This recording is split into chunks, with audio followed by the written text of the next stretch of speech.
రకరకాల డైరెక్షన్స్ నుంచి, multiple directions నుంచి మనకు ప్రెషర్స్ వస్తాయి. ఒక పక్క ఫ్యామిలీ, ఒక పక్క ఫినాన్సెస్, ఒక పక్క కెరీర్, ఒకటా రెండా అన్నిటి నుంచి ప్రెషర్స్ వస్తాయి. దాంతోపాటు మన పర్సనల్ టైం ఉండదన్నమాట. పావర్టీ ఆఫ్ టైం, అసలు టైం అనేది దొరకదు. అంత ఫాస్ట్గా టైం అయిపోతూ ఉంటుంది. అండ్ మనకి నిద్రపోవడానికి టైం ఉండదు, తినడానికి టైం ఉండదు, పరిగెడతా ఉంటాం.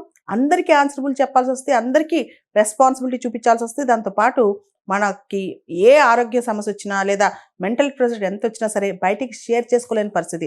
ఒక పక్క పిల్లలు చాలా చిన్నగా ఉంటారు, వారి కెరీర్ డెవలప్మెంట్లో ఉంటుంది. ఇంకో పక్క పేరెంట్స్కి చెప్పుకోలేని పరిస్థితి, వాళ్ళు కూడా వృద్ధాప్యంలోకి వచ్చి ఉంటారనమాట. దాంతో మనకి పర్సనల్ టైం ఉండదు, చాలా ప్రెషర్స్ వస్తాయి. అండ్ ఈ జనరేషన్ ఎవరైతే ఇప్పుడు 40s 50sలో ఉన్నారో వాళ్ళని శాండ్విచ్ జనరేషన్ అని పిలుస్తున్నారనమాట. దీన్నే మిడ్ లైఫ్ స్క్వీజ్ అంటున్నాం అనమాట.